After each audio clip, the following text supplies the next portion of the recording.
음, 19학년도 수특 독서 사회 9번 지문인데, 얘같이 지문이 길고 문제가 되게 많은 경우에는 사실 독해력, 문제풀이력도 중요하지만은 또 하나 필수적으로 중요시 되는 게 판단력이거든요. 이 문제는 내가 빨리 풀 수 있겠다. 이 문제는 딱딱딱 찾아 풀 수 있겠다. 이 문제는 이해를 하고 풀어야겠다. 같은 판단이 되게 필요해요. 쓸데없는 잡손질을 덜 해야 된다는 말인데, 일단은 지문 강의니까 만약에 문제를 내가 먼저 골라가지고 지문을 굳이 막 안 보고도 문제 풀 수 있는 문제 골라서 풀 수 있다는 학생은 크게 상관이 없는데, 그게 아니라 지문을 그래도 쭉 보고 나서 문제를 보는 게 훨씬 편한 학생이 많을 거예요. 그런 학생들을 대상으로 어떤 식으로 읽고 우선 문제로 가야 되느냐 정도, 그 정도를 제가 좀 제시를 해드릴게요. 완벽하게 독해하고 머릿속에 넣어버리고 이럴 수 있는 건 사실 안 됩니다. 저도 불가능해요. 그러니까 핵심적인 흐름을 잘 파악을 해야죠. 자, 어디에 체크하는지, 그리고 제가 그걸 체크하면서 무슨 말을 하는지에 집중해가지고 보세요. 봅시다. 요즘은 되게 오랜만인데 다 까먹었어. 첫 문장을 보면은 근로자가 주인공이고요. 근로자가 불리하대요. 언제? 이럴 때 불리하대요. 그리고 이 불리한 것을 보완 강화해 주는 것이 뭐예요? 바로 근로 3권이에요. 불리한 근로자를 근로 3권이 보완 강화해 주는 거래요. 이 근로 3권에는 단결권, 단체 교섭권, 단체 행동권이 나열되고 있어요. 그쵸? 그리고 근로 3권이 또 나오네요. 그리고 보니까 엄청 세부적인 설명이야. 보니까 단결권, 그리고 단체 교섭권, 그리고 단체 행동권에 대한 설명이네요. 앞에서 나온. 그리고 얘네는 자유권적인 성격을 지니고 있대요. 또한이라고 하니까 뭔가 또 나오겠죠? 어쩌고 저쩌고 사회권적인 성격도 지니고 있대요. 1문단을 보면 그런 거예요. 이 지문은 근로자가 주인공인데 이 근로자는 불리해. 사용자랑 계약을 할 때. 그래서 이거를 보완 강화해 주는 게 근로 3권이야. 근로 3권에는 단결권, 단체 교섭권, 단체 행동권이 있는데 그거에 대한 세부 설명도 제시가 됐고, 얘네는 자유권적인 성격을 지니고 있음과 동시에 사회권적인 성격도 지니고 있대요. 이게 1문단의 요약입니다. 그리고 근로자는 2문단 가봅시다. 근로 3권을 바탕으로 사용자와의 교섭이 결렬될 경우 쟁의 행위를 통해 그 목적을 유리하게 타개해 나갈 수 있대요. 쟁의 행위는 처음 나오네죠. 그러니까 얘가 중요하겠죠. 기억 쳐져 있기도 하고 4번 문제에 기억에 대한 이해 문제도 있으니까. 교섭이 결렬될 경우 쟁의 행위예요. 자, 이 여러 쟁의 행위 중에서 파업이라는 애가 있대요. 파업은 이런 애입니다. 이런 애래요. 그리고 이와 관련하여 요런 면책도 부여하고 있다. 파업이라는 것은 이런 죄가 발생할 수 있는데 면책을 해줄 수 있대요. 정당할 경우에 면책을 부여해 줄 수 있는데, 정당하지 않은 경우에는 죄를 부담하게 된대. 노동조합의 간부들이 구속되기도 하고 노동조합에 대해 거액의 손해배상이 청구될 수 있는 것이다. 이것도 죄를 부담하는 거죠. 그쵸? 이것은 이런 경우에 쟁의행위가 정당하지 않은 경우에 단체 행동권 행사가 기본권으로 보장을 받았는데 근로 3권으로, 근데 이걸 행사함으로써 오히려 형사 책임 그리고 민사 책임 압박으로 터져버릴 수 있다는 거예요. 노동조합이. 그래서 헌법상 보장된 권리 행사를 할 수 없게 된다. 심각한 제한이 될 수 있다. 이렇게 잘못한 거, 실수하는 경우에는 다 터져버린다는 거지. 그러면은 터져버린 다음에는 뭔가를 못하게 된다는 거죠. 그래서 헌법상 보장된 쟁의 행위의 행사에 대한 법리 구성을 따져볼 필요가 있다. 잘 알고 쟁의 행위 하세요라는 거죠. 그쵸? 여기는 정리해보면 뭐가 될까요? 쟁의가 있는데 정당이 있고 정당하지 않은 경우가 있는데 이때 문제가 생긴대요. 그래서 잘 알아보자 라는 거예요.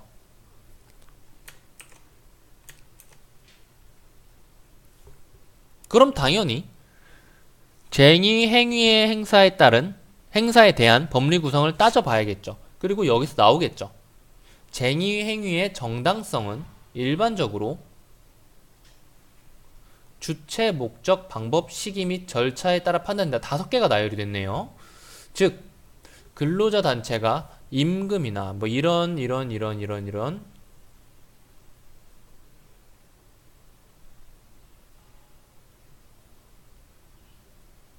뭐야 이거?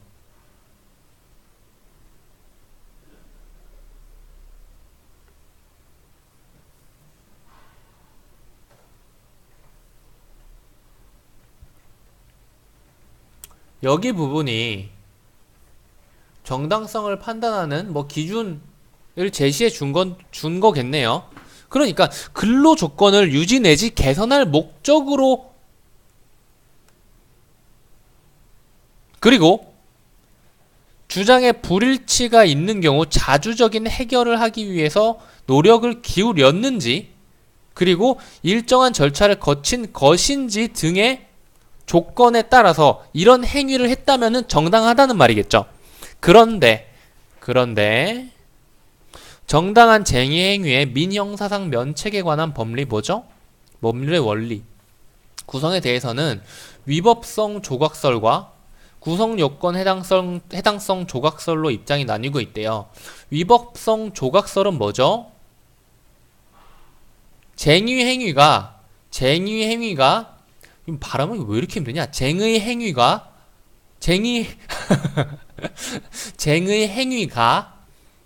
범죄는 맞는데 근로자 단체가 이를 정당하게 행하는 경우에는 그 위법성이 조각된다. 위법성이 배제된다. 위법성을 봐주겠다라는 말이래. 그리고 구성요건 해당성 조각설은 뭘까요? 정당한 쟁의 행위는 예외라는 거네요. 둘 다 정당한 쟁의 행위에 대해서 이야기를 하고 있는 거죠. 아닌가요? 그쵸. 둘 다 정당한 것을 전제로 하고 있는 거죠. 정당한 쟁의 행위는 예외적으로 합법적인 사회 현상이 아니라 노동법에 의하여 독자적 성격과 고유한 가치가 승인된 원칙적으로 합법적인 행동 유형이 아니다. 그러니까 이 쟁의 행위라는 것이 법을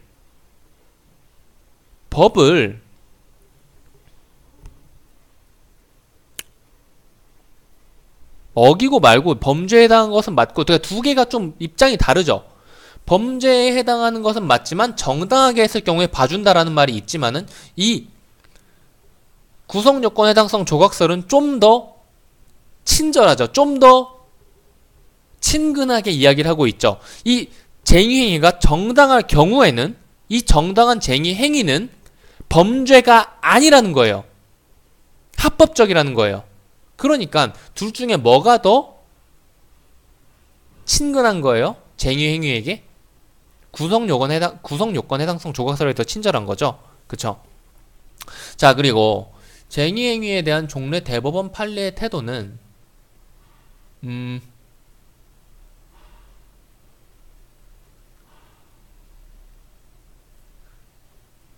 일반적으로 이건 동그라미 칠 필요가 없겠다.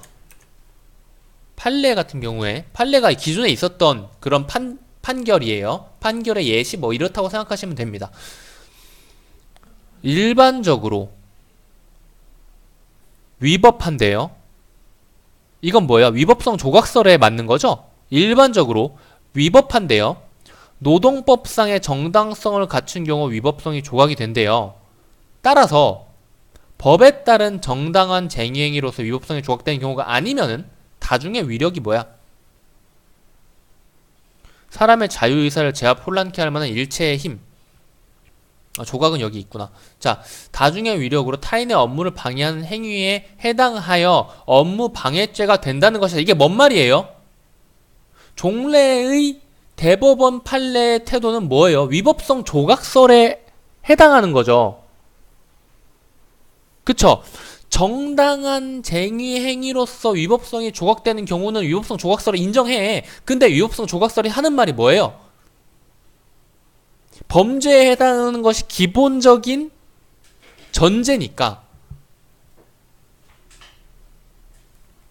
하는 말이 똑같죠. 쟁의행위는 원칙적으로 위법하되 원칙적으로 범죄에 해당하는 것은 맞지만 정당하게 행하는 경우에 위법성이 배제된다. 정당하게 행하는 경우에 예외적인 경우에만 위법성이 조각된다. 정당성을 갖춘 예외적인 경우 위법성이 조각된다. 똑같은 말을 하고 있는 거죠. 그쵸? 그러나래요. 이러한 종류의 대법원 판례는 헌법상 보장된 근로3권, 특히 단체 행동권의 행사를 하위 법률인 형법의 시각에서 바라보는 전도된 결과를 낳는다는 문제점이 있었다. 뭔 말일까? 과연? 기존에 이런 시야에서는 단체 행동권의 행사를 하위 법률인 형법의 시각에서 바라보는, 원래 상위법은 상위법으로 판단을 해야 되는데 그것보다 아래에 있는 게 형법인데 이 형법으로 판단을 해버리게 되는 그런 문제를 낳았대요. 무슨 말이냐? 2010년 헌법재판소는 대법원 판례와 달리 헌법상 기본권의 행사로서, 기본권이 가장 우선되거든. 기본권의 행사로서 단행되는 실행되는 쟁의 행위에 본질적으로 수반되는 것으로서 정당화될 수 있는 업무의 저해가 원칙. 이거는 자, 헌법재판소는 일단 대법원의 판례, 앞에서 나온 앞문단에서 나온 대법원의 판례와 일단 다른 입장이에요.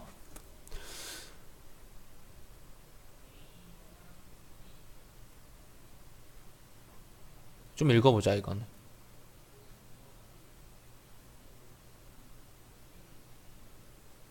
업무의 저해가 주인공이네요. 자, 헌법상 기본권의 행사로서 쟁의 행위가 실행이 돼. 그리고 여기에 본질적으로 수반되는 것으로서 업무의 저해가 정당화될 수 있어. 원래 대법원 판례는 뭐였어요? 원칙적으로 이런 업무의 저해가 불법인데 예외적으로 정당한 쟁의 행위에 있어서는, 지금 집중하셔야 됩니다. 원칙적으로 불법인데 예외적으로 쟁의 행위가 정당할 경우에는 그 위법성이 조각된다고 말했죠. 그런데 2010년 헌법재판소는 이렇게 말한 대법원 판례와 다르게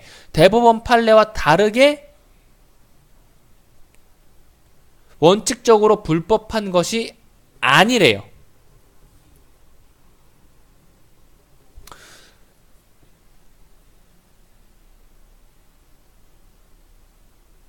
쭉 읽어볼까? 노동조합 및 노동관계 조정법의 요건을 갖추어 헌법상 정당한 쟁의 행위라도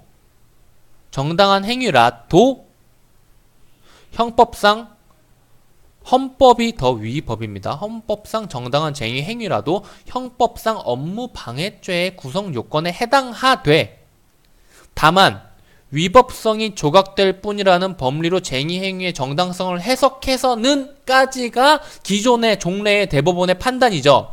근데 그렇게 해서는 안 돼. 종래의 판례가 이런 식으로 생각했던 종래의 판례가 헌법상의 기본권이 보호하는 쟁의행위를 하위 법률을 통해서 지나치게 축소하는 것이라고 판단했대. 왜일까요? 왜일까요?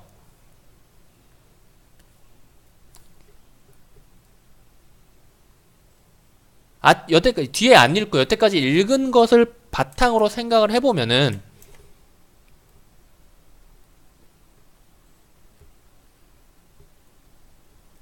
헌법상 권리를 행사하는 건데, 여기에 이 권리를 행사하는 게 정당하지 않을 경우, 뭐 정당하더라도 어찌 됐건 간에 위법성이 조각되지 않는 경우가 있는데, 여기에는 뭐예요? 정당한 경우고 여긴 정당하지 않은 경우죠. 근데 이 위법성을 뭘로 판단을 하느냐는 거예요. 이 위법성을 판단하는 기준이 바로 형법이라는 거야. 근데 왜 헌법상 더 높은 법에 있어서의 권리 행사를 하는 쟁의 행위인데도 불구하고 하위법인 형법을 어긋났다고, 형법을 지키지 않았다고 벌을 받고 말고를 판단해야 된다는 거야? 라는 거죠.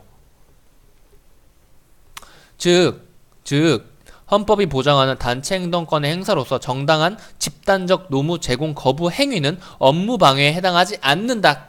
이제 사이다를 준 거죠. 이건 업무 방해에 해당하지 않는 거래요. 정당한 집단적 노무 제공 거부 행위는 업무 방해에 해당하지 않는데요. 그래서 전원 합의 판결을 통해서 판례를 변경했고, 그리고 얘는 노사관계에 큰 변화를 가져오는 계기가 됐다라는 거예요. 그러니까 여기서 말하는 건 이거예요. 지문 정리 간단히 해볼까요? 별로 쓸 거 없습니다. 근로자 뭔가를 보장해줘야 돼요. 사용자하고 계약하면 불리하니까. 이것이 바로 근로 3권인데요. 얘는 어디에서 보장하고 있어요? 얘는 어떤 법에서 보장하고 있어요? 헌법이죠. 헌법에서 보장하고 있는 애예요. 근데 이 근로 3권에서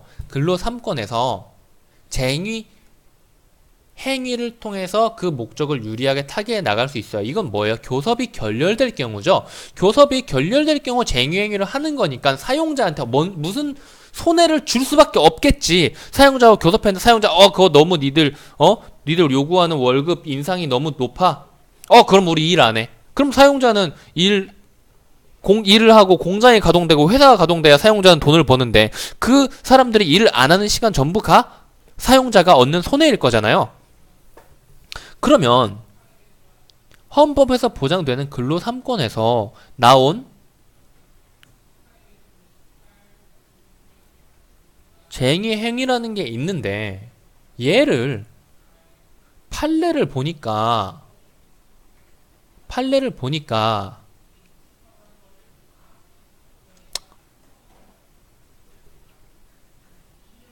사실 보니까 이 위법성 조각설, 구성요건 해당성 조각설은 쩌리 같은 느낌이네. 이 지문 내용에서만 판단을 하면, 지금 문제를 다 확인을 안 해가지고 모르겠는데, 어찌됐건 간에. 자, 쟁의 행위는 어찌 됐건 간에 범죄고,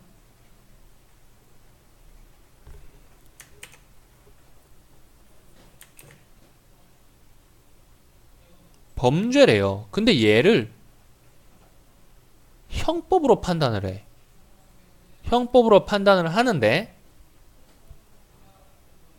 정당한 쟁의 행위와 정당하지 않은 쟁의 행위가 있는데, 얘는 뉘앙스를 보니까 봐준다는 거야. 정당하지 않은 애는 뭐예요? 니들 벌 줄 거야 라는 거죠. 그런데 헌법에 보장된 근로 3권을 행사하는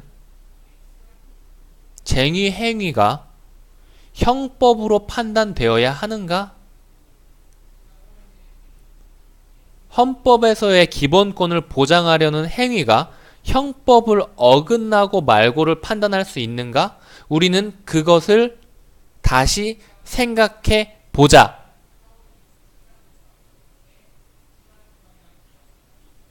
종래 대법원 판결인 거죠.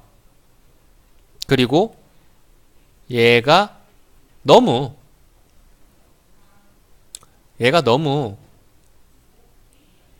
이렇게 해석을 하는 거는 헌법에 수록된 기본권을 그 아래의 법인 형법으로 해석한 거니까 맞지 않아. 그래서 변경을 하자. 어떤 식으로? 쟁의 행위 그리고 정당한 쟁의 행위는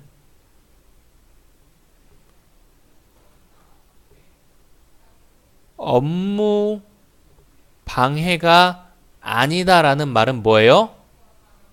범죄가 아니다라는 말이라는 거죠. 범죄라는 가정 자체를 때려 부셔버린 거예요. 이 판례를 변경함으로써. 요 내용인 겁니다. 아시겠죠? 설명하다 보니까 되게 길어졌는데 원래 긴 지문이 설명하려면 좀 길어져요. 이 지문을 어떻게 효율적으로 읽고 어떻게 효율적으로 푸느냐는 사실 제가 최대한 도와드리겠지만 학생의 영역이긴 한데,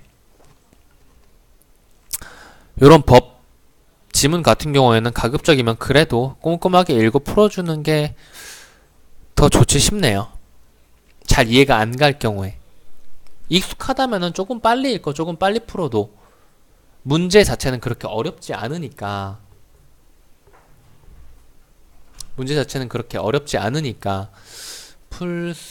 푸는 데는 크게 뭐 어려움은 없을 거예요. 지문 강의 여기까지 하겠습니다.